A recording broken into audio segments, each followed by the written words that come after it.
Awesome. Thank you. Give yourselves a huge hand for being here. You guys, being a small business owner, and I just want to get a show of hands in the room, how many of you are small business owners or entrepreneurs? Raise those hands high. Amazing. How many of you are hopeful or wishful small businesses and entrepreneurs? So you're here to learn, you're here to become? Yes, amazing. We're here to give information, help, resources, hope to inspire you to take some action because you're spending your time here today. You're investing that time, and I know how precious your time is. So I want to make sure you make the most of it. You're going to get a bunch of information from me, as well as maybe through the one-on-one sessions you have with other Googlers today. But the most important thing that you will do after leaving today is put whatever you learn into action. Don't let it sit up here. Don't let it sit in the notepad that you've brought with you today and that you store and then never gets taken out again. Make sure that you take action. One action will lead to another, which will lead to another, which will lead to more learning and more empowering of your business.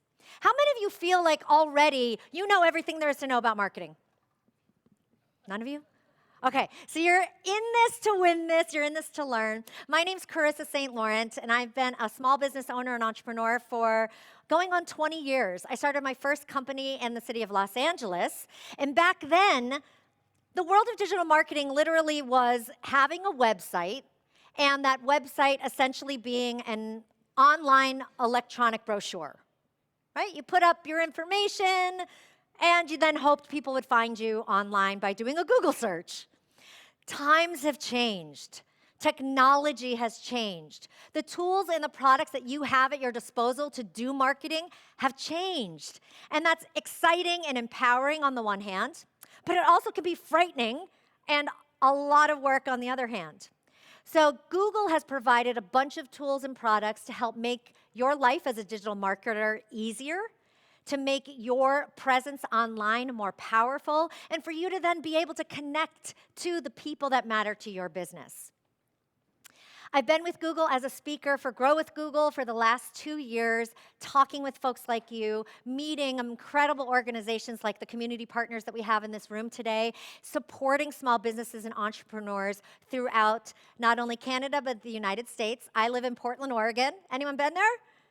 Yeah, woo-woo, Portland. Prior to that, I was with Constant Contact, a small business email service provider, for 8 years as a director of development. And then prior to that, I owned 2 different small businesses. So I've been in the small business, entrepreneur, and marketing space for a long time. Today, we're going to specifically talk about how to get your business online with the help of the Google Business Profile. Now, this is something that's definitely newer than when I started my first business. This is a way for you to get a greater presence through Google Search. We're going to talk all about it. We're going to walk you through how to make sure you sign up for yours and claim yours as well. We're going to talk about the business profile specific feature of creating a free website. So you'll see the ins and outs of it. Those of you with your laptops or with one of the Chromebooks that are here in the room today, you can sign on to your Google Business Profile as we're going if you actually want to do some of this while we're here talking, or you could just go ahead and, get onto Facebook or get onto whatever you're looking at. No, I know you're totally paying attention to everything that's going on in the room. If you want, and this is just a tip, sign into your own Google account. And then if you want to take notes or do anything within that account, you've already got that done and it's happening right now, so that you can then go home and re-sign in and make sure that you can continue on with the work that you're doing. So what is the Google Business Profile? When people do a search through Google, they usually have some type of question in mind. They have a need, don't they? How many of you go to Google in a moment of need? You're hungry. You need a mechanic. You want to find a business to do business with. You're looking up and doing research, right? We go to Google because we have these moments of need. And we turn to search engines to answer those questions for us or to lead us in the right direction of these questions. Google provides a ton of organic search results, but it also will provide you with local search results in the form of Google Business Profiles. This is what you see here on the right-hand side of the screen. This Google Business Profile allows you to stand out and be more prominent on a search engine results page. So when people are searching on Google, they can connect to your Google Business Profile if you have one. They can also, of course, connect to you through Google Maps. So they may be really interested in getting to your location that day, or at least knowing where you are so that when they are ready to go to that location, they can find you. Or they might be searching around Google Maps and they see your Google Business Profile listing.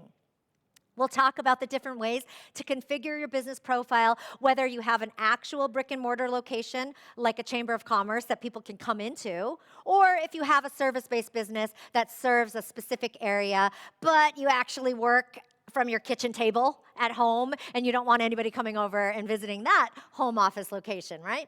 So we'll talk about the ins and outs of that, but people can discover you on maps. And the most important thing is that they can find you across all devices.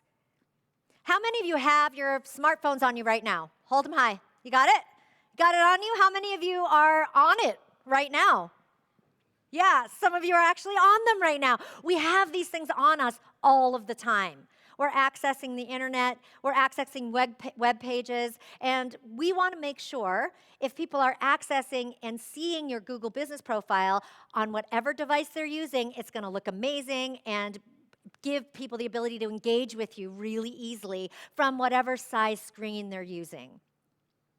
Google Business Profiles are mobile responsive, so they will look a little different depending on the size of the screen and give people the ability to connect with you through a series of frictionless marketing activities, meaning they can easily just click this little phone icon to call you, rather than taking the step of seeing your number, writing it down, opening up their phone app, putting it in, missing a number and going, oh, closing it up, opening it up again, and I know it's not a ton of extra steps to do that, but it's enough extra steps that it may stop somebody from doing it.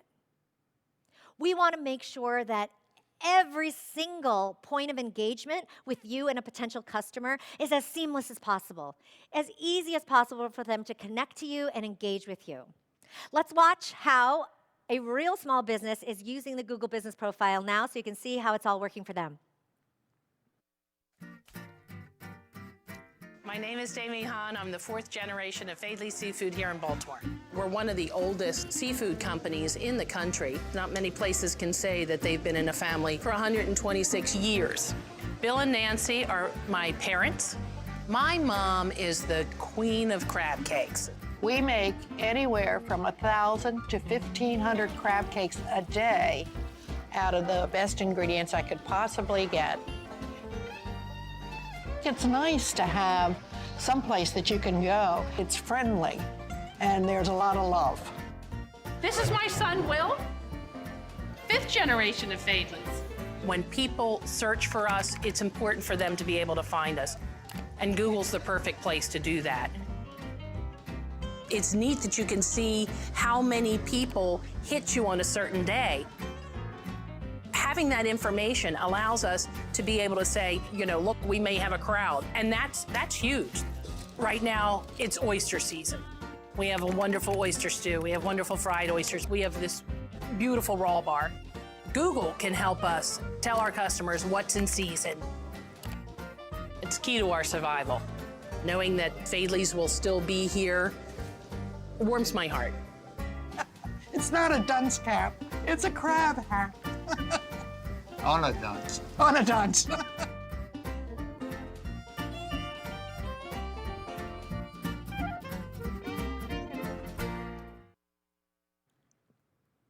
Aren't they the cutest? I love that family. This business is based in Baltimore, Maryland, but it's not unlike many of your small businesses in the room. You may not serve up seafood, but you serve up something special, something that came from a dream that maybe you had, that you wanted to do this thing in the world. You have skills that you want to give people in the world. How do we reach those people? How do we make sure they know that you're the one to do business with versus competitors of yours, versus giving money to a different product or service? And that's what marketing is all about. We need to become top of mind for our target customer so that they think of us first when they're ready to buy. We need to stay in front of them and be found so that when they're ready, they can find us and engage with us. And then we engage back. We spend time building relationships with people so that they want to choose us to do business with, not that we're the default or not that we're the only.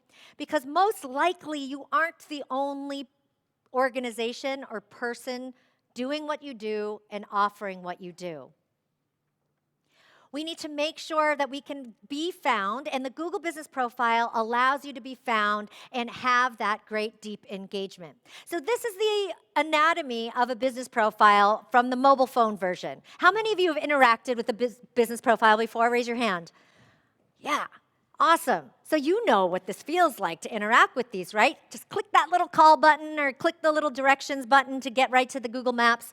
You've got the name and the business overview at the top. You've got those great reviews and star ratings. You've got those buttons, those quick links for people to easily connect with you. Down lower, you've got a description, location information, and below that, even more information. On this profile, we give enough information for people to know about your business, where you are, how to connect with you.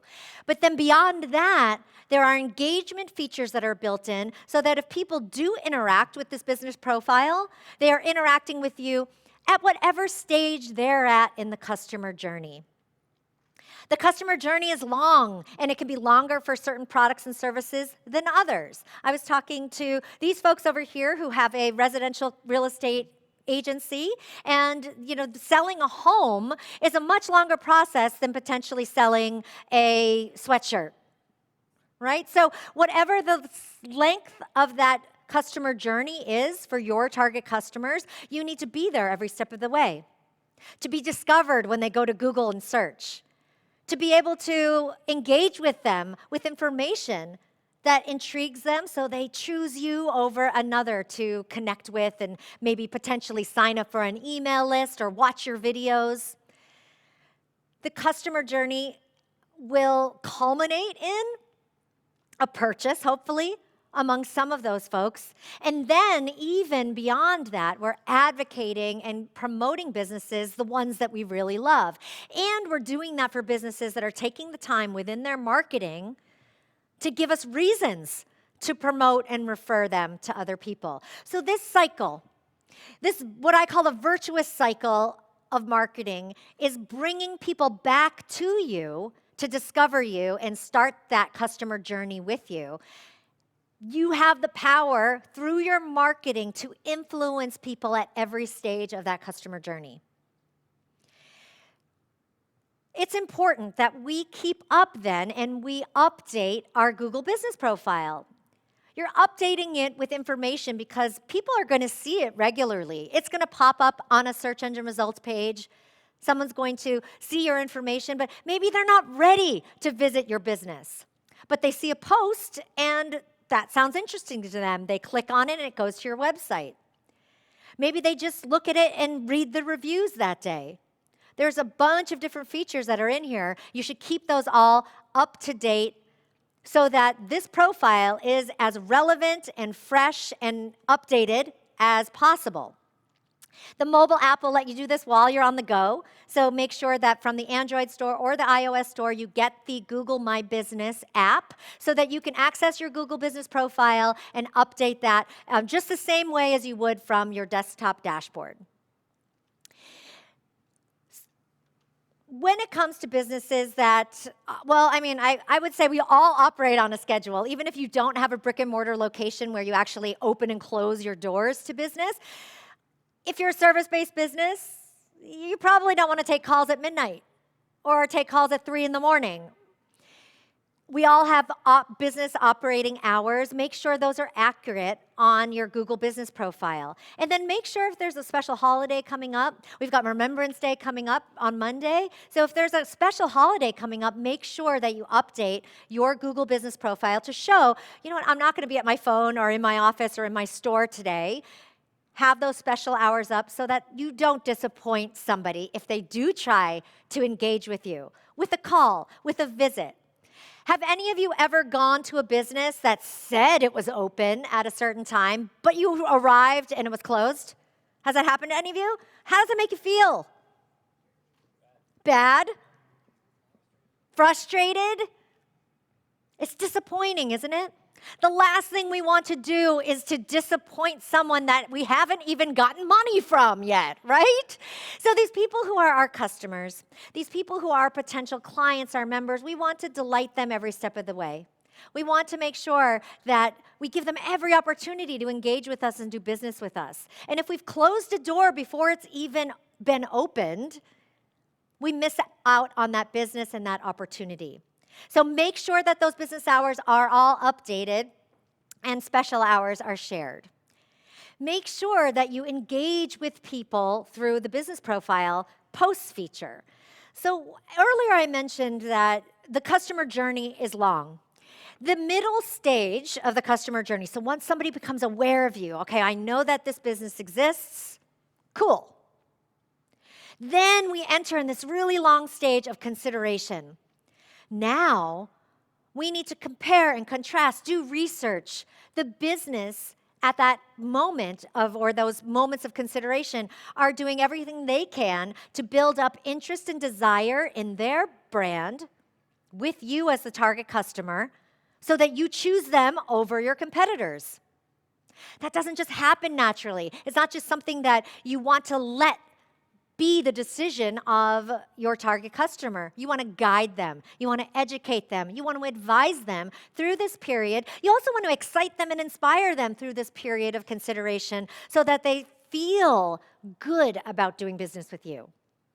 Feeling good about doing business with you is as important as them knowing that you have the right technology or the right product or the right service for them.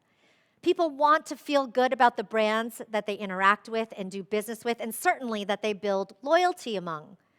So we're spending time during this phase of engagement by sharing resources, tips, advice, information. We might send out special promotions and deals and discounts or VIP exclusive sneak peeks and previews to make people feel more connected to us, to make them feel more special, and to give them the information that they need to make a smart decision about whether they're going to join our organization or join another's, buy our product or somebody else's, hire our services or hire the other firm down the street.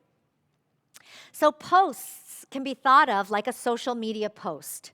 You're posting short-lived information that will be up for, by default, it's 7 days. But if you have a post that is announcing a sale that you've currently got going on, you can have that post actually run for the length of the sale, and you just put that date range in.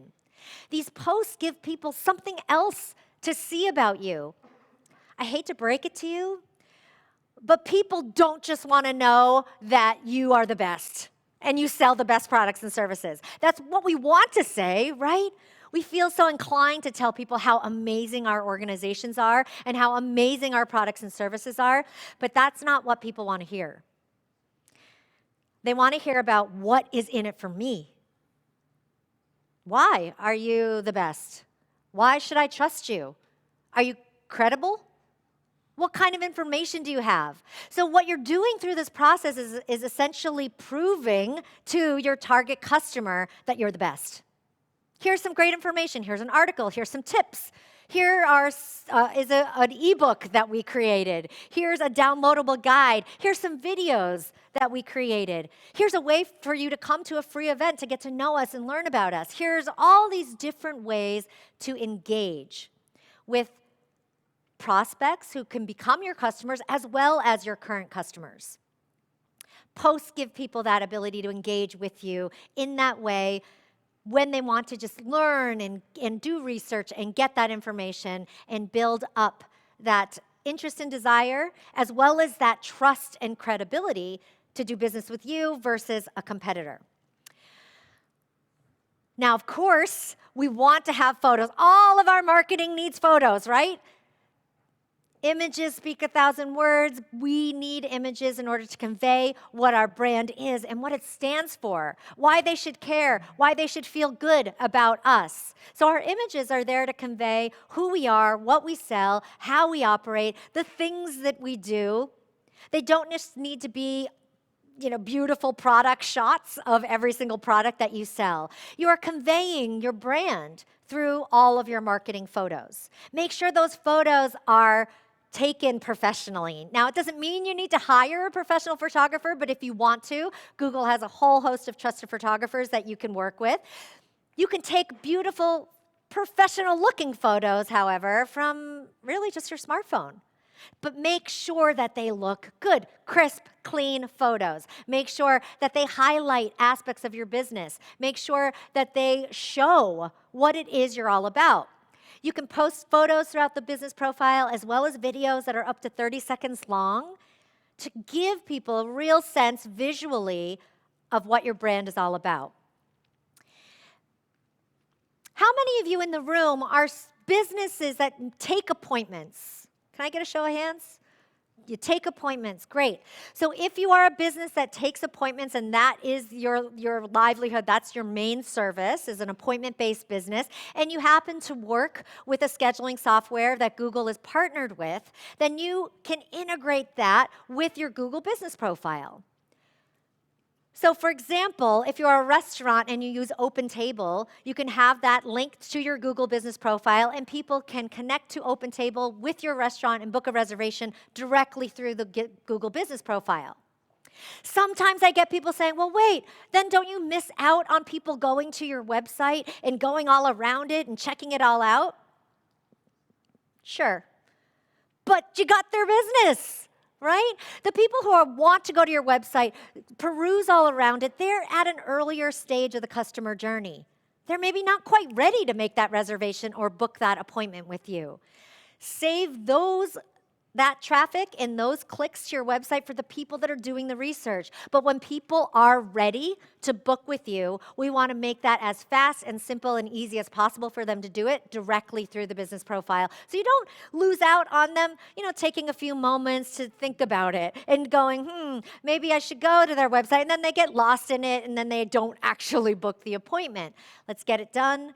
Let's make this as frictionless as possible and get them directly to that scheduling. And this is all integrated, of course, so they're doing it within the business profile, but it's all connected to the scheduling software that you use and to your own website. As I mentioned earlier, we are probably not in the room the only people or only organizations that do what it is you do. So if you want to stand out a little bit more among the other businesses that are online and your direct competitors, then you can add special attributes that on your business profile show up as highlights. These highlights will highlight things about you, like you're a woman-led business, or maybe you're a veteran-led business, or that you have special types of parking access, or you take specific types of payments. That type of attribute can be added, or attributes will be added and show as highlights within the business profile to just help stand you apart from the rest of the people out there that also do what you do. If you are, and how many of you, can I get a show of hands, are solopreneurs? You work by yourself, by your lonesome? Okay, there's a few of you in the room.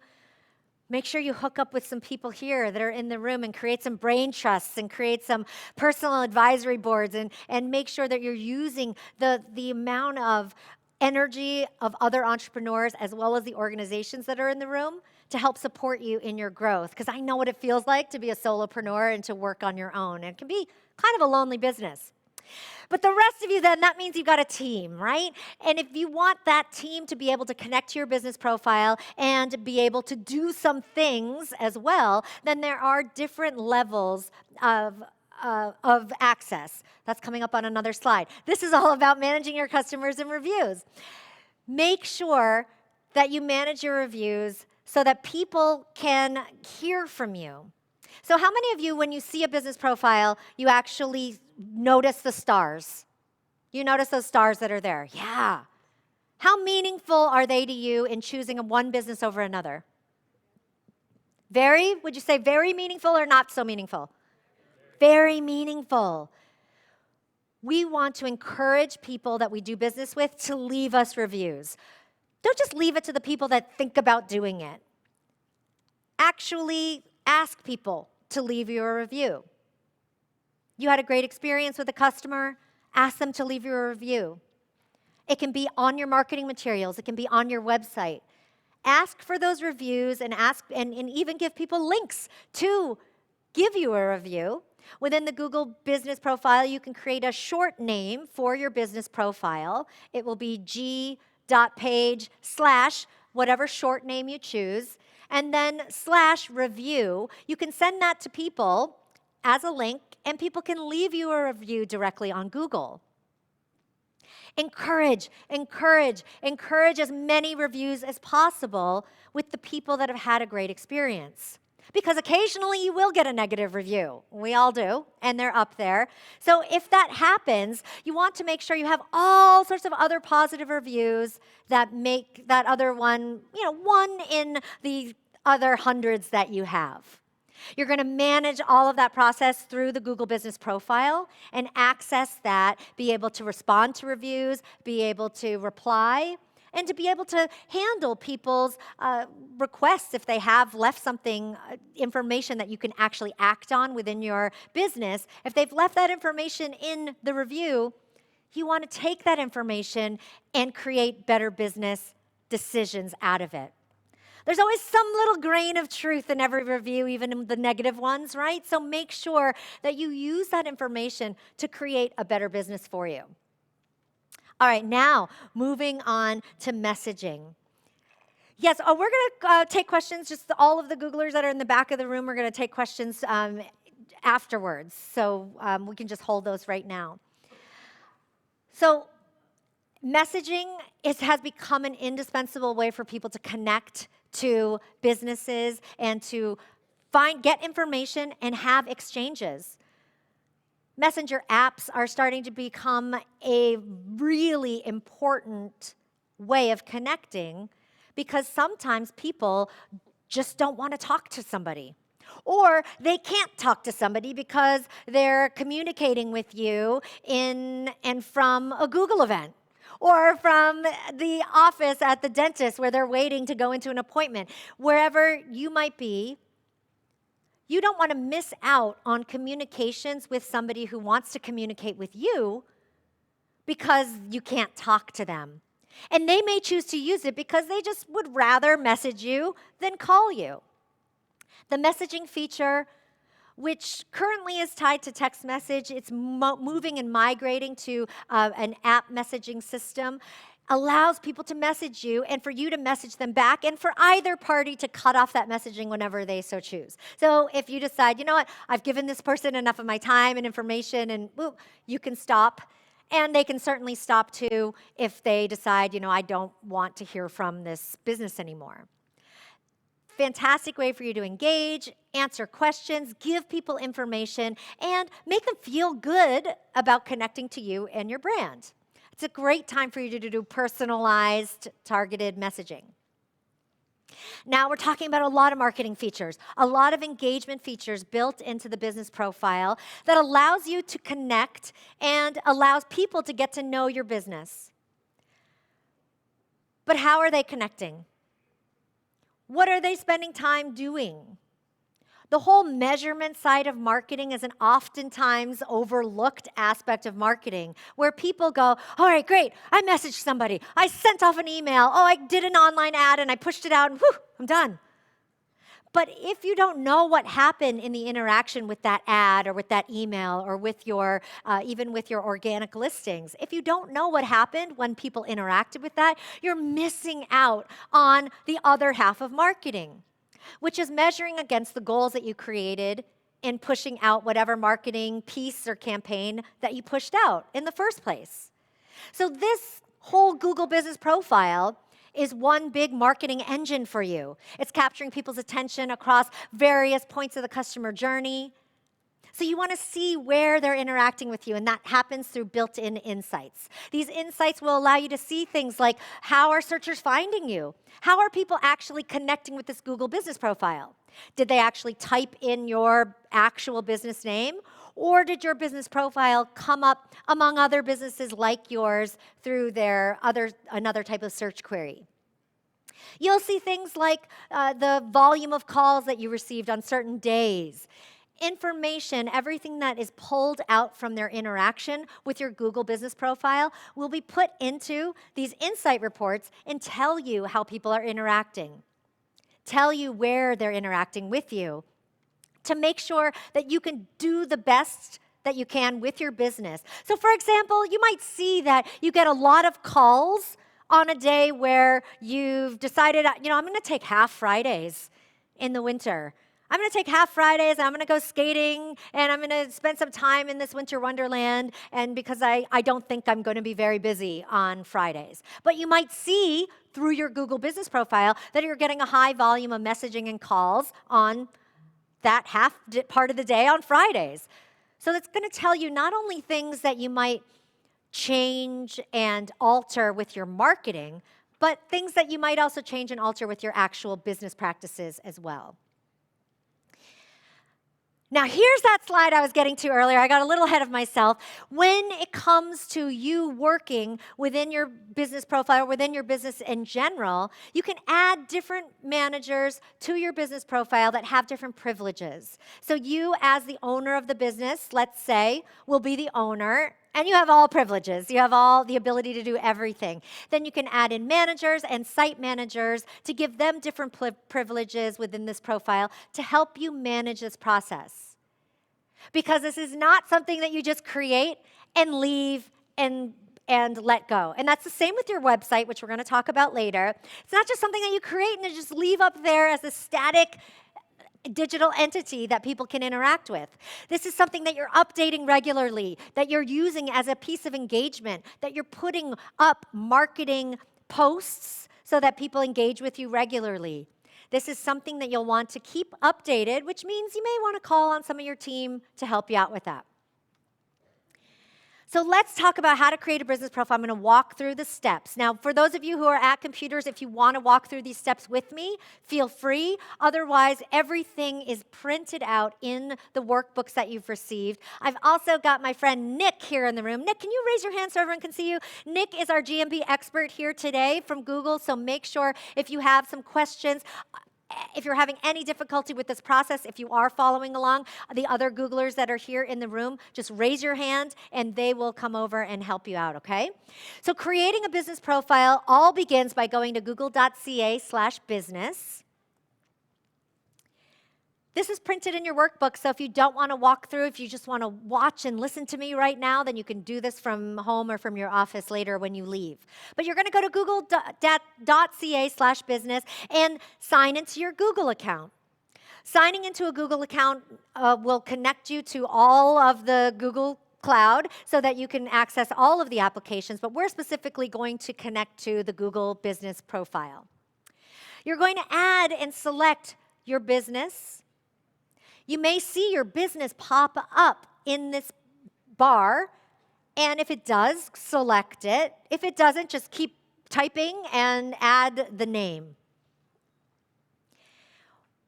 After that step, you're going to enter in business details.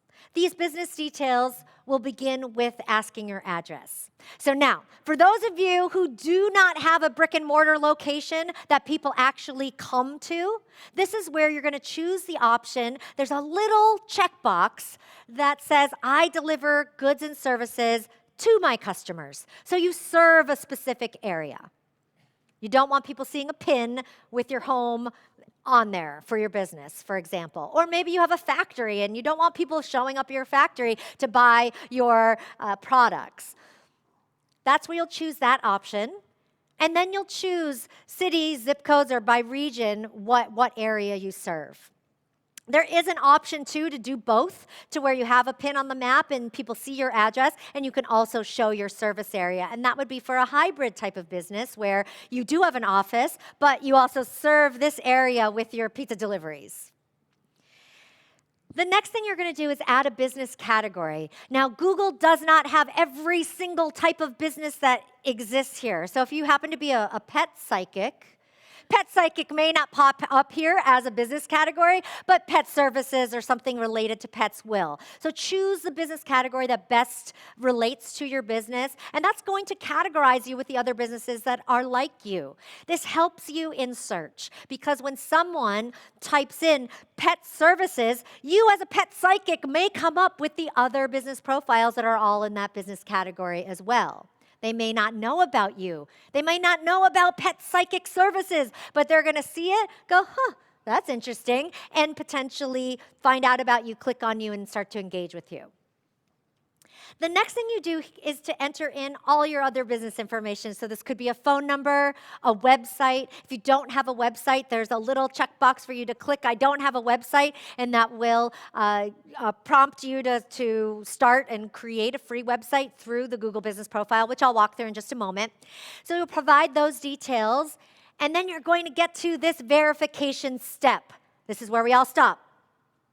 No one click on Verify Now. You're going to, because you're here today, and because you're part of this great Google event, you're going to click on Verify Later.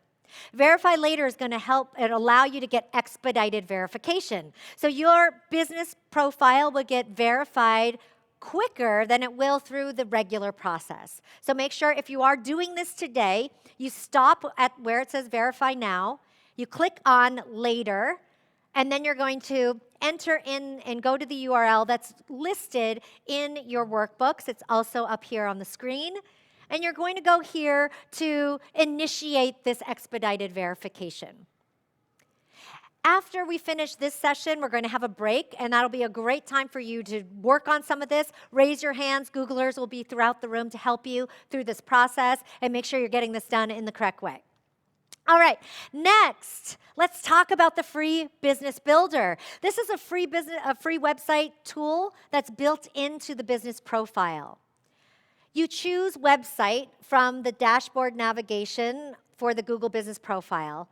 For those of you in the room who are starting a side hustle, or you don't have a business yet, or you just want to make sure you buy that domain name and you get online as fast as possible, this is a great way for you to just build a quick and free website that you have online that has that domain name, and you're starting to build traffic to that domain name. You're starting to build an online presence. You're starting to get people there even if you don't yet have a product. Have any of you ever gone to a website that says coming soon, and they start to collect information from you? They give you a little bit of information now about where you're opening or what services you're going to be offering. So it's never too early to get that website online if you already have your business ready, set to go, and maybe you just don't have the money to put into a big, expensive website at this stage. So from here, all of the information that you've already entered into the Google Business Profile will be imported for your website. So images will be imported, text, but then you choose whichever theme works for you. You change up all the text. You can even change out all the photos and add in photos that are on your own or from your own hard drive. Select and add those, customize your site. This whole process, however, only takes a few minutes. You can build a site within 5 minutes, I promise you, unless you take a lot of time with the wordsmithing and the copywriting on your site. That's, of course, going to take maybe a few extra moments, but building this and customizing the site will take a few minutes to do. Once you get to the process of get ready, your site is the way you want it to look, you're going to publish it. You'll click on the little wheel icon that says More, and click to publish. There are two options when it comes to choosing a website address. Your domain name can be a free domain name that Google offers you. That's going to be your business name. So in the brackets, it says your business name. So it'll look like that, .business.site. If you want to buy a domain name and just get that, and I encourage you to do that. I encourage all businesses to buy their domain name as soon as they think of it. I own probably 20 some odd domain names for all of these businesses that I might someday do because I don't want anybody else to buy it up. Your domain name, once purchased by somebody else, is gone. Unless they decide to give it up, You can't have it. They have it. Even if no one ever creates a website using that domain name, they can sit on it forever. They could even try to resell it to you. Hey, yeah, you want this? Pay us $5,000. Oh, some people do that because they really, really want it. So I urge you to buy that domain name as soon as you possibly can. You have that ability to do that as well, and then you're done. You've got a website up, you are online, you're starting to drive traffic to that domain name, and you're starting to engage with people who are finding out about your business. So the Google Business Profile is so much more than just showing where your business is and your phone number and with a button to click to get to directions. It's a point of engagement. It's a marketing vehicle for the entire customer journey. It's a way for you to create more prominence on a search engine results page, but more ability, I think even more importantly, for people to actually connect with you and engage with you at different stages of that customer journey. So we are going to take a quick break between this session and the next, and this is an awesome time for you to ask questions, to get into that Google Business Profile for yourself and create it or claim it, and a great time for you to check out the other resources through Grow with Google. Grow with Google is an initiative to provide resources, materials, and support to small businesses, entrepreneurs, to educators and students, to developers and people that are looking to become more successful in this changing economy. So check out the Grow with Google site as well. We also have other amazing things going on in the room. There's you all. You're all amazing. So make sure you meet each other, talk to one another. We also have our community partners who are all set up in the back of the room. These are organizations who help support business and business growth in Winnipeg. So make sure you visit all of their tables and see what resources and information they have to offer you. Behind our community partners, we have other Googlers that are doing one-on-one sessions to help support you and your own personal questions about your use of Google tools and your business. There's some really fun photo ops, so take photos with the Super G and with our Grow with Google sign back there. And then in the other far corner, we've got local eats. These are all local companies that have provided snacks and everything to fill up that tote bag with some really good goodies. Refresh your coffee and drinks. And just a quick reminder, if some of you happen to be leaving after this session and not staying for the next one, go to this site anytime you want to connect to the world of Grow with Google and all of the resources that we have. Please leave your Chromebook because although it fits in your tote bag, it's not meant to go home with you in your tote bag, okay? So I want to thank you all so much for your time and attention. We'll take that break and then I'll be back up to see you in about half an hour. Thank you all so much.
All right, everybody. Thanks again for sticking around. We are just about to start our next presentation, so if you wouldn't mind taking a seat so we can get started. Thank you.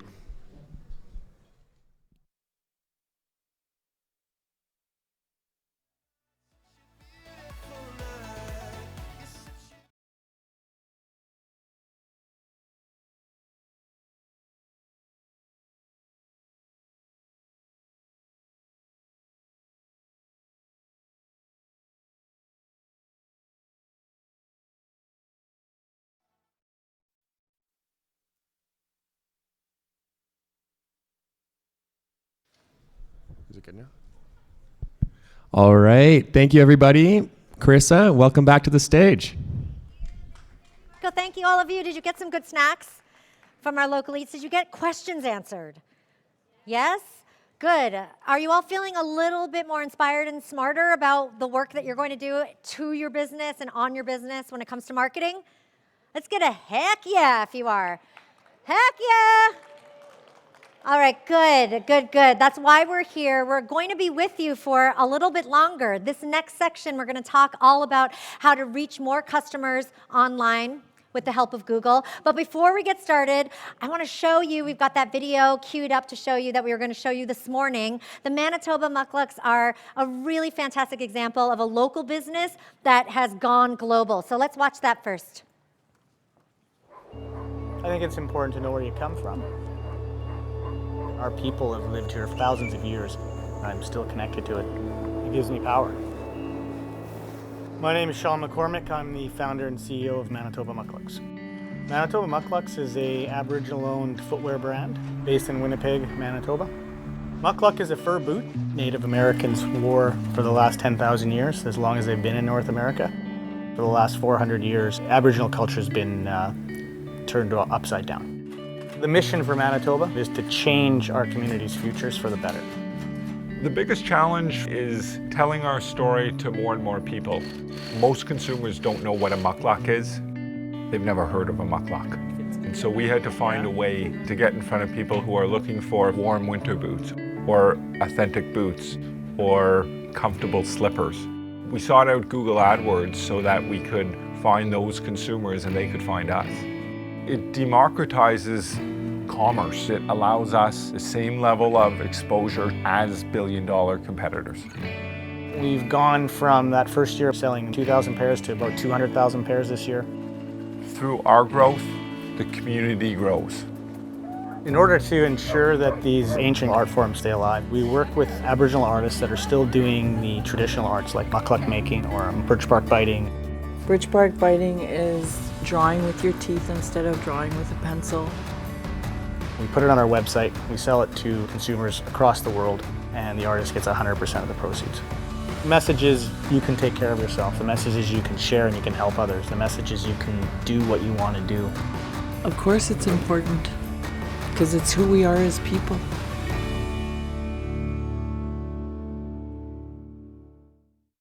Full is that. Does anyone in the room own a pair of Manitoba Mucklucks? So we got some people. Now I want to go buy those. So lead me to the store where those are. Let's talk now about how to reach more of your customers. And when I say customers, I want you to know that this refers also to your clients, if you happen to be a service-based business, or to your members, if you happen to be a volunteer or membership-based organization. So customers is anyone who is buying your thing, whether it's your product, your service, or your vision. So we're going to talk about how to reach more of them. We already talked about the Google Business Profile, which is one way for you to reach more of your customers when they do a search on Google. But let's now talk about your website. Let's talk about the ways that you can reach people, and we'll talk about how Google works, because your website is going to be discovered on Google or within Google search. So I want to show you exactly what's going on behind the scenes at Google so you can understand that from the inside out. Then we'll talk about the business profile a little bit more, as well as online advertising opportunities. So Google helps you reach your customers because customers are connecting to Google in all of those moments that matter. All of those questions that come up for you. How far is this store from where I am? Where can I buy Manitoba Mucklucks? where can I go right now because I'm starving and I want a restaurant that's near me. When you have those types of questions that come up for you personally, what do? You can just yell it out. What do? You Google it? Does everybody, pretty much everybody in the room, you turn to search engines to answer these questions in these moments of need. So there are billions of these searches that are happening monthly. There are trillions of web pages that are indexed on Google in order to sift and search through so that you as the searcher get results that actually help fulfill that moment of need, that help answer those questions that whatever you asked Google, it will give you back resources and deep links so that you can get all of that information and become more informed, become smarter if you're trying to find out how far, Jupiter is from Neptune, or to be able to find a restaurant that's in your local area. One myth I want to dispel is that even though there is so much traffic and a ton of online searching and researching going on, still 85% of all transactions happen in stores. So if you own a store, you might see a shopper like this who is on their phone doing some research while they're there. And this might be just getting additional information, maybe doing some comparison shopping, maybe just pulling up some details about a product that you sell that they don't see on signage that's there. How many of you do this when you're in stores? You go on your phone to do any one of those things. So although people are online and doing research, it's a supportive element along their customer journey. But 85% of all transactions are still happening in stores, which means we still need to create a delightful customer experience in all areas, not just digitally, but in store, face-to-face, in every interaction and transaction. So let's talk a little bit about how search works. Search engines like Google crawl the web. So Google sends out what are called search spiders. At Google, it's called Googlebot. And it goes out and it finds live pages. So web pages that are indexed on Google are just found through these web crawlers. Web crawlers follow from page to page to page to then index those pages within this repository that is Google. Google will organize that information in a meaningful way so that those pages can be pulled up quickly. And then when you, me, all of us, your customers, do a search, that Googlebot is going to go out again. And it's going to crawl Google to find the right pages to deliver to that particular person doing that particular search in that particular moment. So when someone searches in Google, all of the most relevant and useful results will come up on that search engine results page. And all of that's happening in less than a second, half a second, or milliseconds of time. Can you imagine you, as a person, sifting through that much information? Well, one, it's not humanly possible. We wouldn't in our own lifetimes be able to sift through that much information to then deliver you the right results.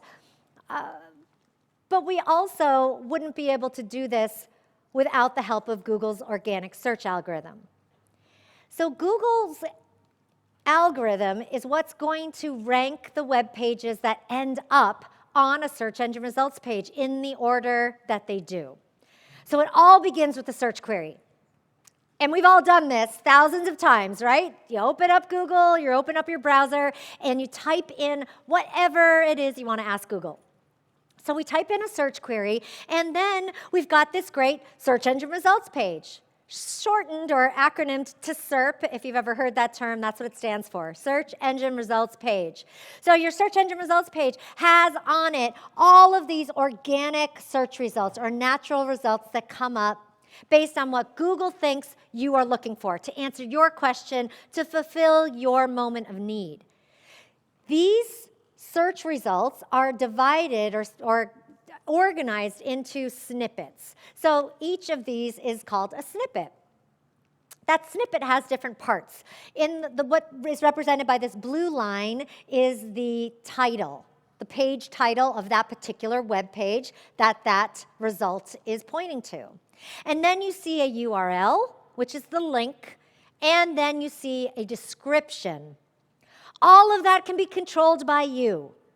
if you have access to the back end of your site. How many of you have the access to the back end of your site? You use some type of CMS? Great.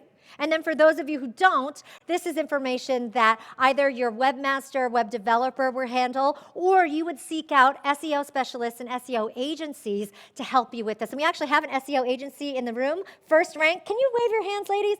So First Rank is an SEO agency in the room, and you may hire folks like that to do this for you. I'm going to tell you some of the things that you could do, whether or not you're an SEO specialist or not, but I am only grazing the surface of what is possible when it comes to optimizing your websites and your web pages for search. You really want to get invested in this and really do the best you can, then you'll need to look to experts to help you out with that. So here, we've got these snippets. And then on the search engine results page, we also, of course, have that business profile. We've gone over that. We talked about that. I'll summarize that in a little bit again for you all. And then you maybe might see ads on a search engine results page. You see ads only if they match the content of the search query. They're not just, Google's not just showing you any random ads. These are going to be ads that actually match and fulfill whatever the search query was. There might be shopping ads at the top. Those are those ads that have a photo, and then they'll have a product name, a price, and an actual link. Those shopping ads are tied to Google Merchant Center. So if you sell product, you can sign up for Google Merchant Center, and then you can essentially apply to have all your products put up there, and then Google will create these shopping ads out of your product inventory. But for those of you who don't have product, then there are potentially text ads that you will use, or as consumers, all of us are consumers as well as business owners, you might see those ads and click on one of those because it fulfills whatever it was you were searching for. Those are always going to be marked by a little icon that says ad. At the bottom of the search engine results page, you may see what are called related searches.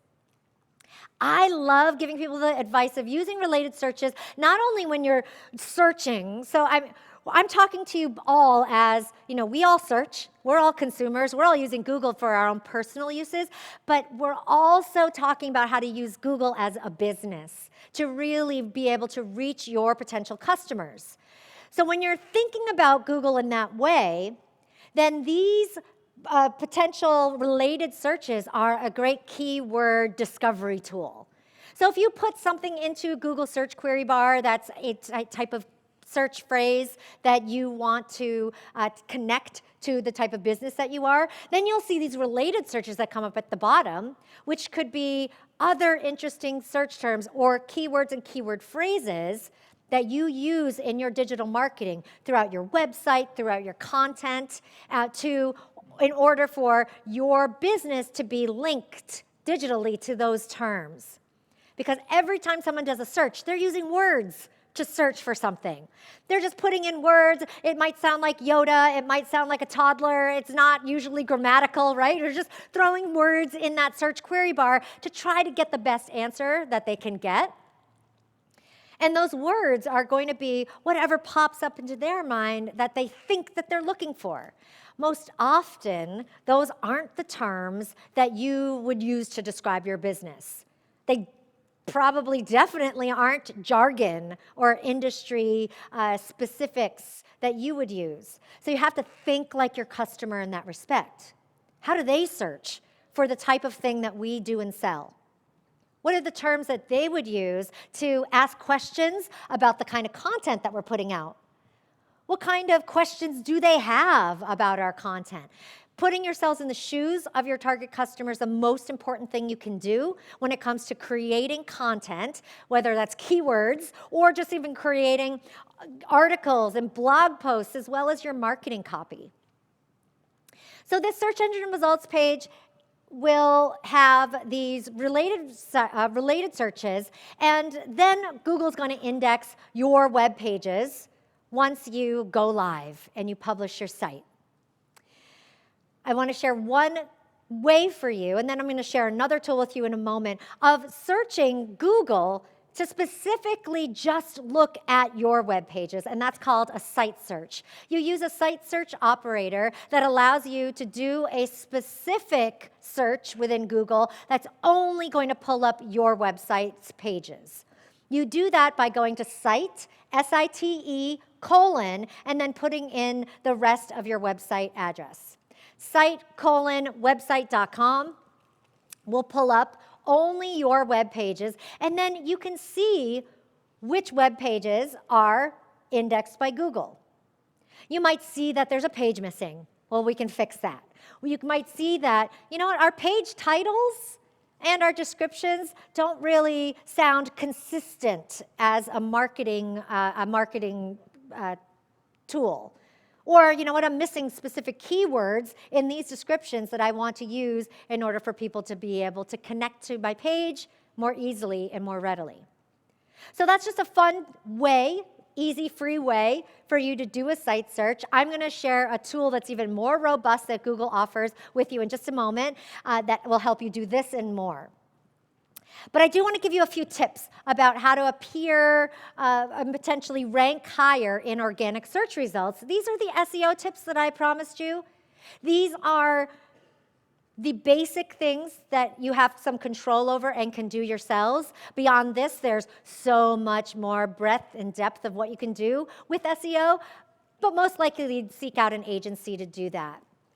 So some of the tips that are, or before I even get into the tips, I want you to think of SEO less technically and more as Google sees SEO. That what Google's doing and putting in as factors and signals into the organic search algorithm in order to rank pages, what they're doing is following human behavior. It's the stuff that we are demanding. We want websites that have useful and relevant content. Okay, well, Google's going to now rank pages that have useful and relevant content higher than pages that are just sort of static web pages that never change. So all the things that you can think about that would delight a website visitor are the things that are really baked in to the algorithm. So even if you don't know any of the technical stuff around SEO, if you create a website that is easy to use, loads quickly, has great information, is intuitive, all of these things absolutely matter, and they are the first things you want to think about when it comes to your site. So relevant and useful content, what does that mean? It means that your website doesn't just have information about, hey, this is where we are, we're the best, buy us, right? Because most of us are going to go, yeah, right. Just because you say you're the best doesn't mean you're the best. Come on. This is 2019. So your website needs to have ongoing, useful, and relevant content. That could come in the form of a blog. It could come in the form of you just updating different pages with different content and information, rotating out different content on your home page. If you have seasonal products and services, maybe different packages that you want to highlight at different times, you can update that on your home page and move content around in that way. Google will then see that as pages or a whole site that's updating and refreshing their content. Your site then, of course, needs to be logically organized, which means people, when they get there, understand where to go next. They might not land on your homepage. So maybe they got to your website through some search they did. One of your pages was up there as a snippet. They clicked on that. They went to one of the pages of your site. But now what? Now where else are they going to go? You want them to go to other pages. You want them to spend time on your site. You want it to be easy for them to get around. So think about your site in that way. If they landed on this product page, would they know where to go next? Is the menu there and easy to understand where it is? Does the menu contain all of the topmost information that these customers would need? And what else would you want them to do? So you're creating an experience with your website so that you can get visitors to come, spend some time, learn about you, so that you can learn about them as visitors, and so that you can convert some of these customers into paying clients or turn some of these prospects into actual paying customers, clients, and members. So they need to be able to understand easily how to get to where they need to go. And then I mentioned already those page titles and descriptions. Those snippets are what is seen on a search engine results page, and you control what those say. So a page title, you don't just want it to be the welcome page. It could be, welcome, Carissa St. Laurent, that's me, professional speaker and trainer. And that's all within that page title of my homepage of my website, which it is, by the way. That's what it says. My name, by the way, if anybody is tagging me in anything today or wishes to tag me, is spelled out Carissa, C-O-R-I-S-S-A. My last name is Saint Laurent, but I don't pronounce it that way. I wish I did, but it's Saint Laurent, and it's spelled like the brand, like the YSL brand. So Saint is spelled out, Laurent is L-A-U-R-E-N-T. And that's my website as well, if anybody wants to stay connected to me after this awesome event. So when people go to a web page, that page title is going to give them more information. Then that description is going to give them even more information. And that information is actually driving people to click on that link or not. Not everybody clicks on the first result. They might scroll down and see, you know what, actually this result is more of what I'm looking for based on the page title and the description. That page title and description are all part of the metadata of the back end of your website. This is where you'll want to use keywords and keyword phrases that tie and link to what that page is about. This is where you'll want to actually describe what's on that page, because Google's not only looking at the metadata, they're looking at the content of the page. So they're saying, is this what it says it is? You can't have a site that says it's this, it comes up in a result, and then someone goes to that page and it's not that. Google's going to de-rank things like that because it's not giving the searcher a good experience. Images, of course, give people a great experience. People love images. You want to use images, but make sure they are optimized for the web. So you'll want to compress images. Anything that you take with a professional digital camera or even with your smartphone, those file sizes are huge. So you need some compression software to make those images smaller. You basically are taking out some of the data and information within that image so that it doesn't take a crazy long time to load. So make sure those images are optimized. Make sure then that you're doing whatever you can to increase the load time of your site. Google uses the mobile load time of your site as a signal in ranking web pages. So the mobile load time of your website needs to be fast, like 4 seconds or less fast. I'll share a tool with you in a moment where you can actually test the mobile load time of your site. This is so important because we are now living in a mobile-first world. Doesn't it feel like that, right? We're on our phones a lot. We're looking at web pages a ton, but these screens are limited. The time we're spending on these little screens is more limited.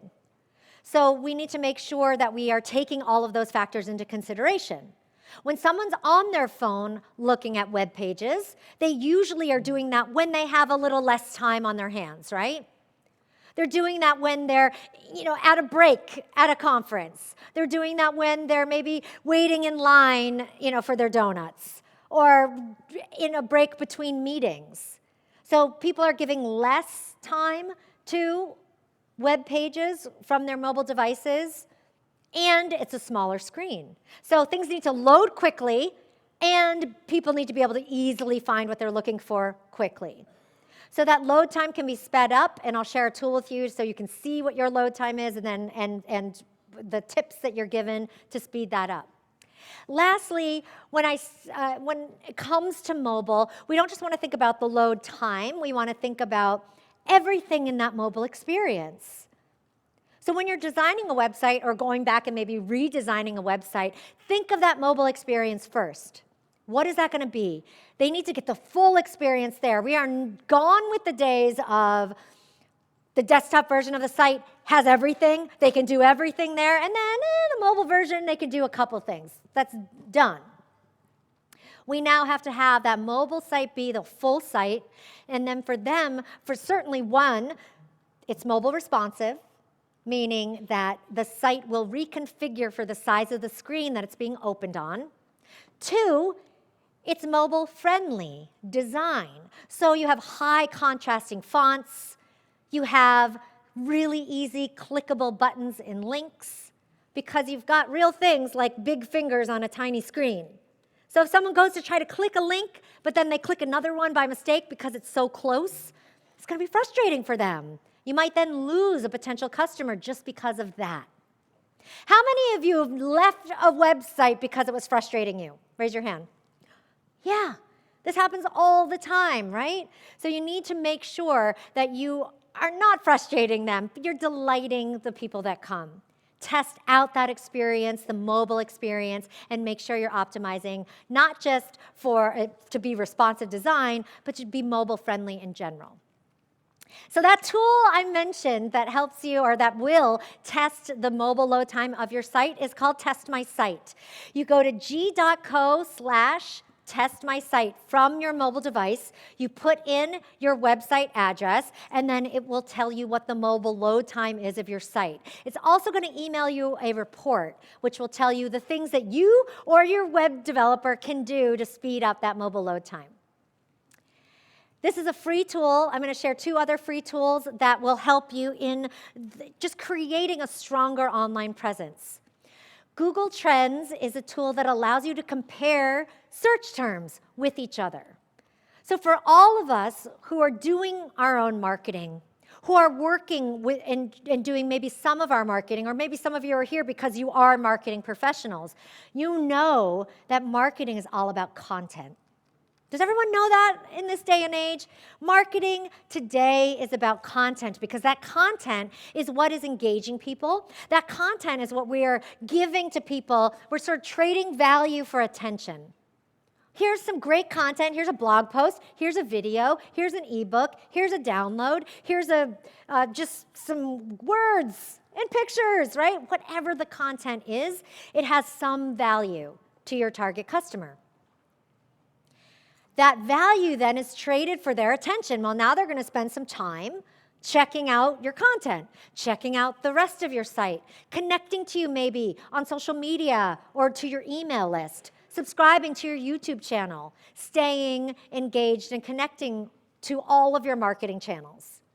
And then that gives us the opportunity to stay in touch with them with more content, right? The content never ends.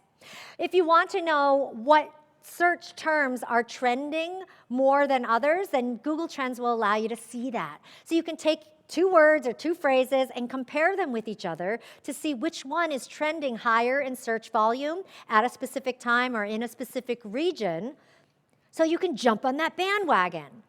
If you know that more people are searching for a certain term that you're using versus another term that you're using within your content, then you'll know that you want to use more of that term. Maybe you're going to create a video that uses that search term. Maybe you're going to create a blog post. Or maybe you're just going to feature some content on the homepage of your site that calls out those words and uses those words in a piece of content.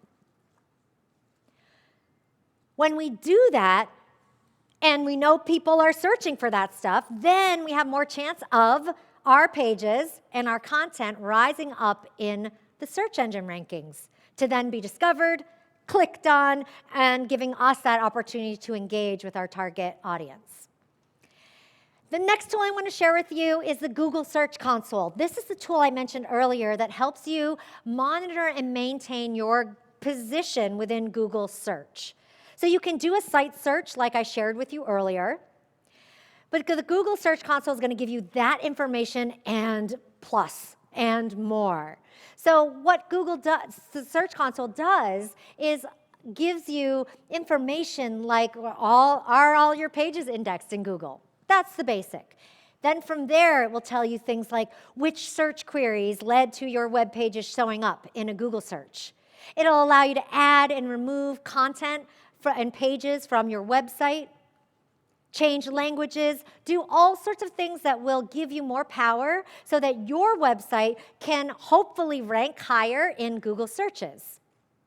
The Search Console, Google Trends, Test My Site, these are all free tools that anyone can use, you all can use and get to know. The Search Console, however, does require you to connect it to your website through specific code, so you'll just need to grab the code and add it to your site in order for that Search Console to be collecting the data it needs to give you that useful information. We already talked, but I want to review this for you just real quick to give you an understanding of the business profile as it differs from organic search results. The organic search results, which are going to come up in the center well of a search engine results page, are just one way that people might discover you, click on you, engage with you. But you might not rank on the first, second, or third page of Google for your organic rankings. Now, after you do some good SEO to your website and potentially hire folks like First Rank, then yes, we're going to get there. We're going to do the work. We're going to work on our overall search engine ranking. It does, however, take time. Google Business Profiles are another way for you to be discovered on that search engine results page that give you another chance for people to potentially engage with you. So it's a different but related and similar thing that allows you to be found and for people to engage with you. The Google Business Profile helps you stand out, be more prominent on that search engine results page, helps you to be discovered by local customers who might have been looking for actually another coffee shop, but your coffee shop also came up in the Google Business Profile, and then they said, oh, I've never heard of this one. This sounds interesting.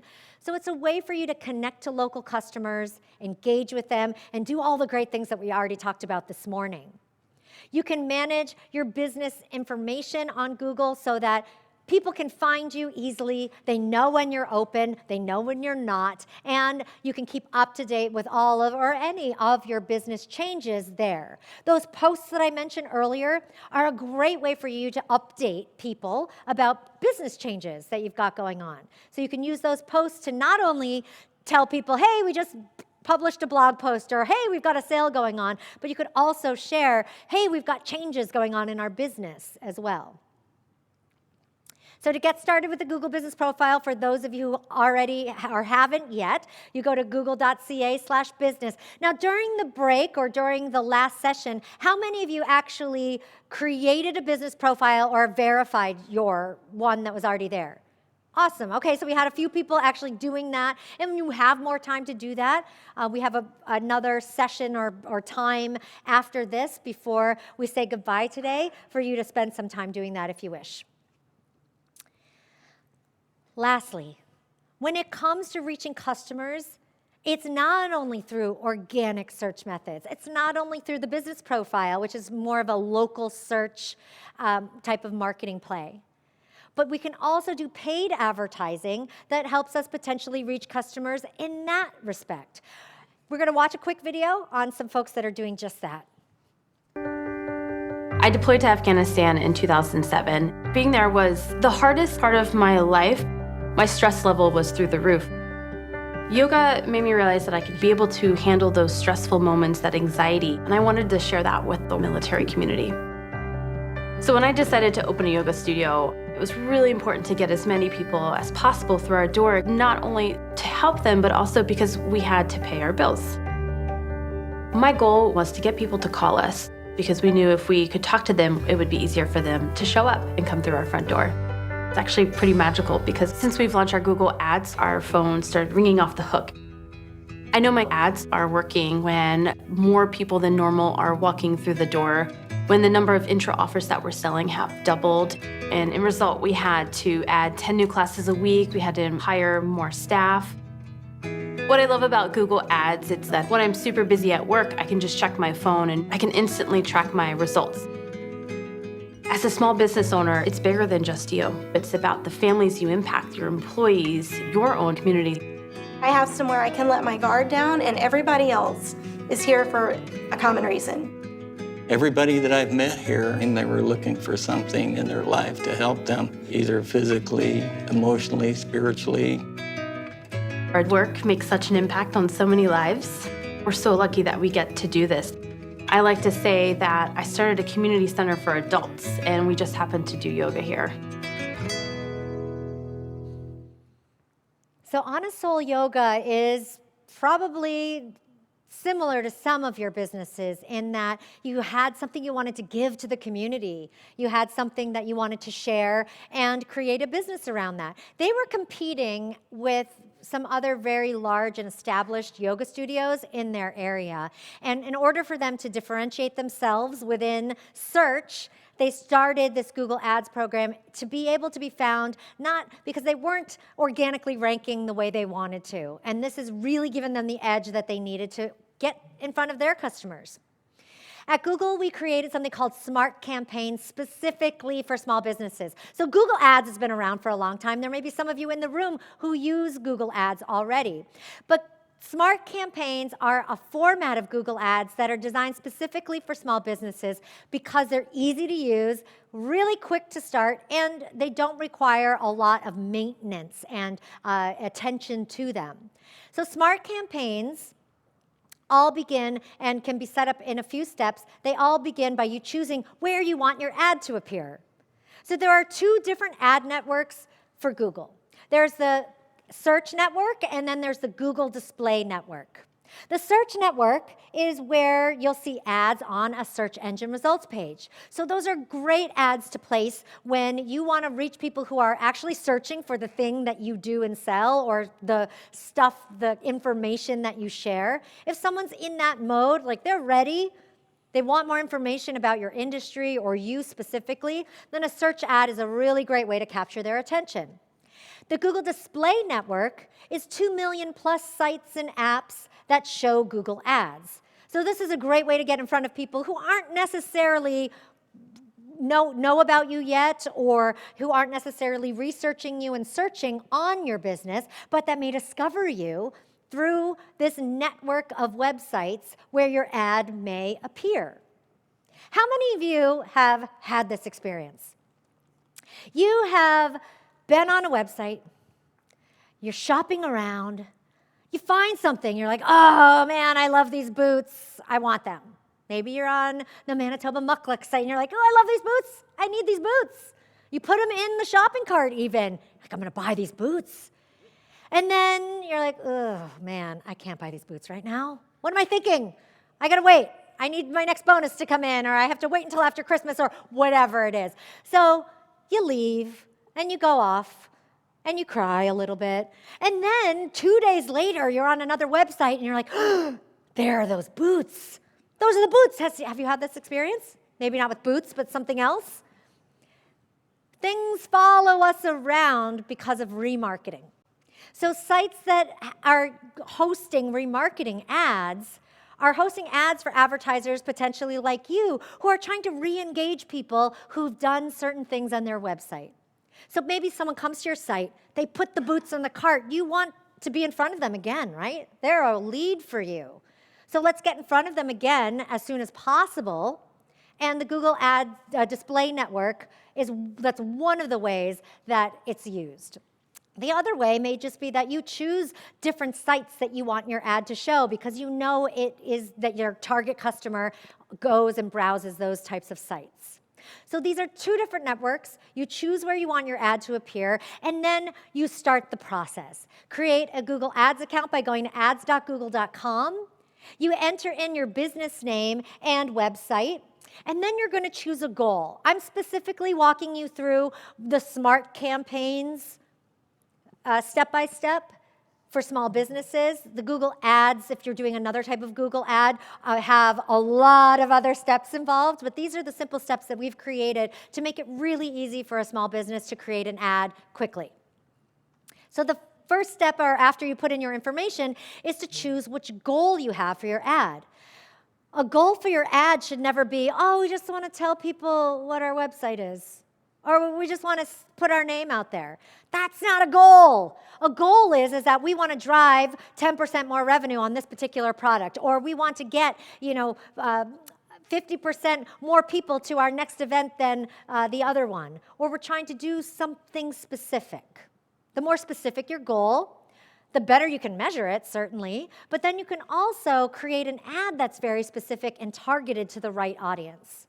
So you choose what that goal is. Honest Soul Yoga wanted to get on the phone with people. They knew once they talked to folks that they'd really have a much more easy time getting people actually walking through the door rather than just driving people to their website. So they made getting more calls their goal. You can choose that. You can choose driving traffic to your website or potentially getting people in the studio, shop, office. Once you choose a goal, you're going to choose the area where your ads can show. And this is important, especially if you are a brick and mortar location or you serve customers in a specific region. You don't want your ad showing outside that region because then you've got people potentially clicking on that ad who aren't even your target customer. These are pay-per-click ads. So you're only paying when someone clicks, but we don't want to pay for people who are clicking mistakenly, right? So we're trying to weed those folks out. So you choose the radius that you want your ad to show in, and where those ads show. You have these select specific areas, and you'll see when you put in these areas, this potential audience size number will change. So you'll see that, and that will show. Now, potential audience is great. That's potential audience for impressions. You are only, however, just paying for clicks. You're not paying for impressions, so you're not paying to get in front of 2 million people. You're paying for the clicks out of that potential audience of 2 million people. You're next going to define what the product and service is that you're featuring in that ad. This will help Google then choose for you what the keywords and keyword phrases are that they're connecting to that ad. So this is where the departure starts to happen between a smart campaign and a Google ad that you have more steps within. The Google ad process normally requires you to choose all the keywords and keyword phrases that you want to connect to this ad. And then over time, you need to go in and monitor those keywords, see which ones are getting clicks, see which ones aren't, remove some, add some more. There's a lot of maintenance of an ad. Smart Campaigns hands over that maintenance to Google so that you can go back to your business. So you choose these products and services you want to feature. That's then going to define what the keywords and keyword phrases are that are tied to the ad. And then Google will monitor the performance of the ad and make sure that it's getting in front of the people who are searching for the terms that they've picked that are tied to the content of your ad, as well as to the landing page you're sending people to. But you have tons of control. You have tons of control over the ad copy. You're writing that ad copy, the title, the description. You're putting in a display URL that you are going to send people to. Because you don't just want people to see an ad and go, that's nice. You want them to click on the ad and go to a landing page that has all the rest of the information. Because you don't have a ton of space here, right? 80 characters for a description. You have enough to write some type of compelling copy that gets them interested and excited to click on this link, that answers a query that you're tying to within this ad, that mentions some of the search terms or keywords and keyword phrases that you use within your marketing. You're connecting people, giving them a reason to click, and then hopefully they do click, right? Hopefully they go to that landing page. That landing page has to be awesome. It needs to be designed to convert. It needs to match the content of the ad. It needs to be a high-quality landing page. That is considered by Google to be one of the factors that will help your ad show among other ads that are similar to yours. It's kind of like the organic search algorithm, but it's called the ad auction, and that's how your ad will show or rank higher than other ads, just like your web page might rank higher or lower than others out there. So Honest Soul Yoga created a text ad. You're allowed to preview your ad, see it, change things, make changes over time. They chose to also do a display ad, and with display ads, you can also add images. So they chose the images that they wanted to display within this ad, and then they get to see and preview what that's going to look like as these ads rotate. From there, you need to do the important thing of setting your budget, right?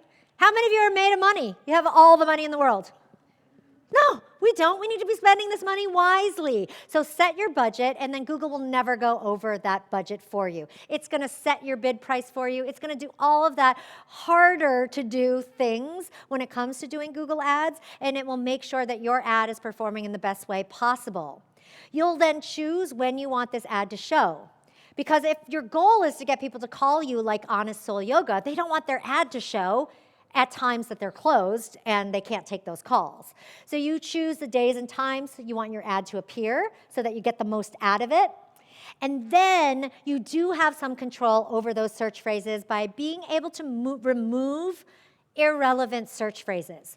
So you might have your ad, maybe Google chose a keyword or a keyword phrase or these search phrases. They chose something that you don't want your ad to show up for. Fine. Go here, just toggle that off, and it's not going to show up for that particular phrase. So next steps for you. We've shared a lot. I hope you've learned a lot.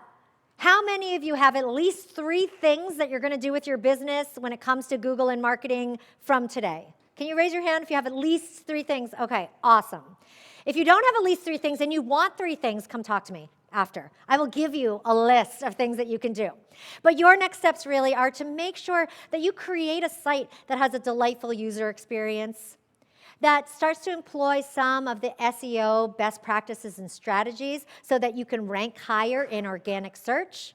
Consider talking to some SEO experts as well to see whether or not you want to start investing in that level of search engine optimization.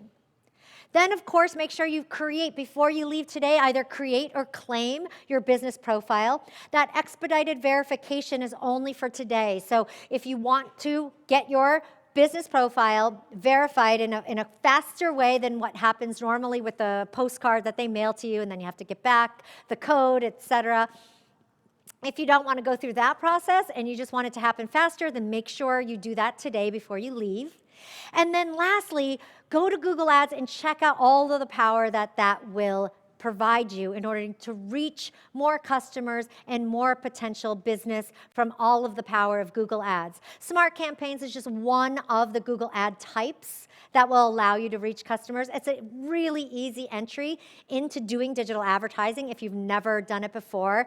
And you do get support folks, account managers within the Google Ads team to help you every step of the way.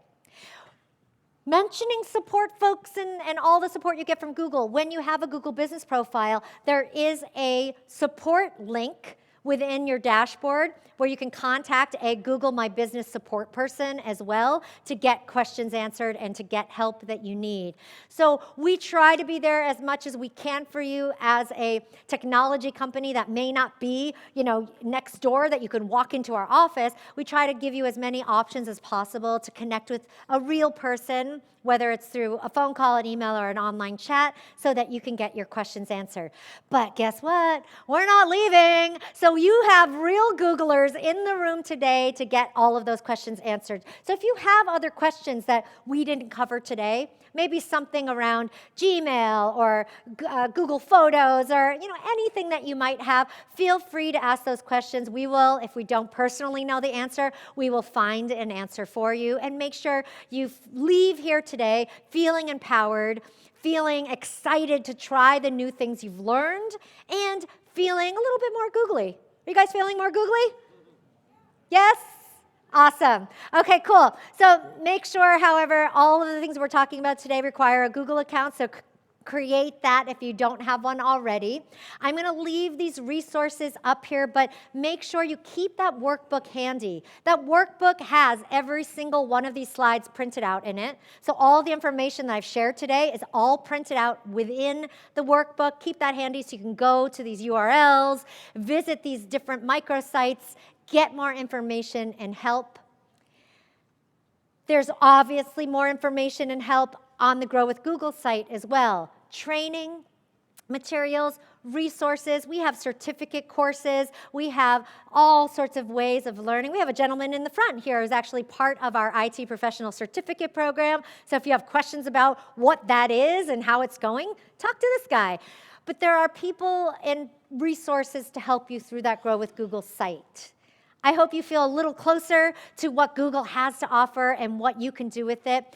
There is a survey within the Chromebook. It's one of the tabs that's opened up in your Chromebook. Please give us your feedback. Let us know how we did. Let us know how we can do better. We're bringing these events all over North America, and we want to make sure that you're getting the most out of your time that you're spending with us. So please take a few moments to fill out that survey.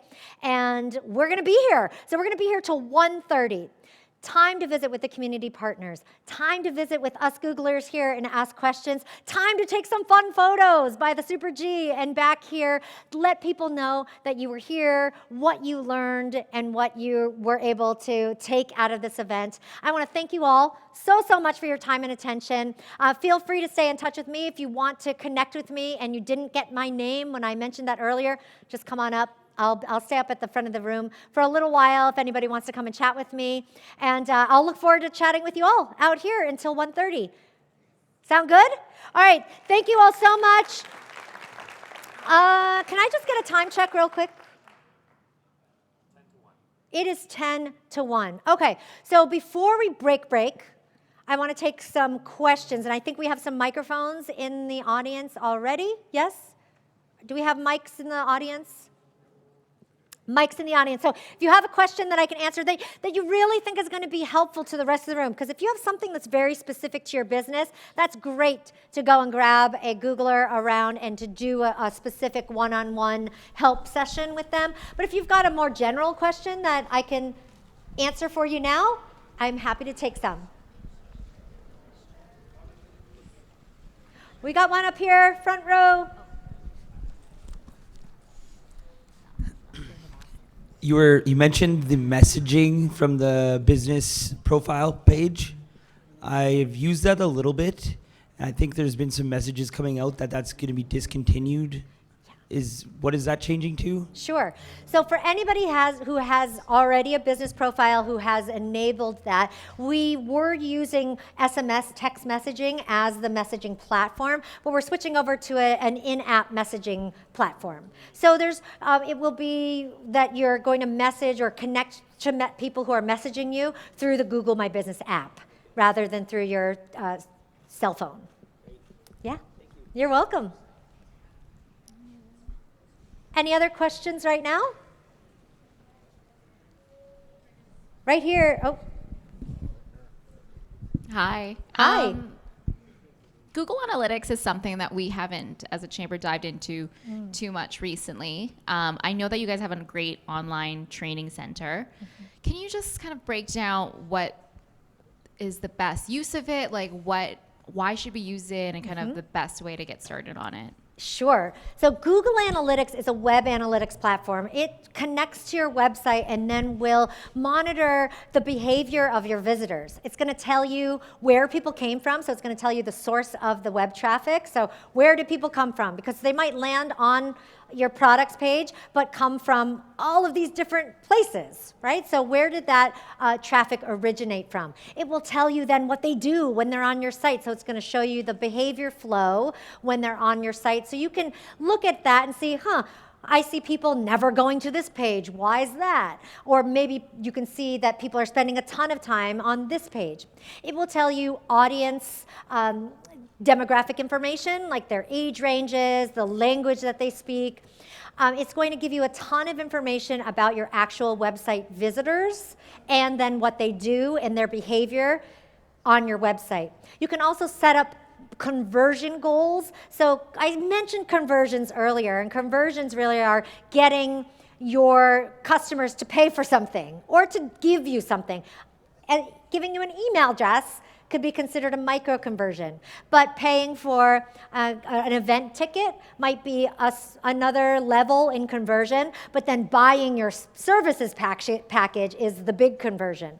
You can set up conversion goals through Google Analytics to see whether or not they did those things when you drove them to those pages and gave them the content and the calls to action, and you can monitor that. Lastly, what I'll say about Google Analytics, because this also ties to Google Ads and to the Google Search Console, is that you can tie those together. So you can tie Google Analytics to Google Ads. You can also tie Google Search Console to Google Ads so that you can then look at all of that data together and how, because they do interact and impact one another. So, and if you want to talk about it more later, we definitely can. I think we had a question over here too. Yeah. Could you actually make two or register two businesses in just one Google business profile? Each business profile is meant to represent one business. Mm-hmm. Right. So separate business profiles for separate businesses. Another question, could we connect it with the other social media like Facebook or Instagram? There's no integration with those at this time. Okay. Thank you. You're welcome. As a business owner, when I'm looking for an agency to hire to help with my Google presence, Google Ads, and all that sort of stuff, what should I be looking for in that agency? Mm-hmm. First thing you want to look for is the Google Partner badge. So any Google partner that's gone through certifications with us and has updated Google badge status, they'll have that icon on their site. So look for that. As far as what else, it depends on what you're looking for as far as what you would need. But every Google agency partner or badged partner, they offer a variety of different services. First rank, they're Google partners, so they are, but they do SEO specifically, whereas another Google agency partner might only do web development or may only do copywriting, for example. So it depends on what you're looking for, but look for that badge first. Yeah. Yes? You were talking about two businesses on one My Business page. What if you have two locations? If you have two locations for one business, yes, you can register two different or multiple locations for one business profile. And are they joined on the map and all the information is joined? Yes. Okay. Yep. And if you happen to be a business that a business like a university where you have a bunch of different departments that you can have different business profiles if each of those departments has a distinct value or product to it. So there's a variety of ways to do that. Other questions? You guys feeling smarter? Yes, all right. Well, we're going to be here to help you and answer more of your questions and any other feedback you want to give us. Thank you all so much. Thank you. Thank you.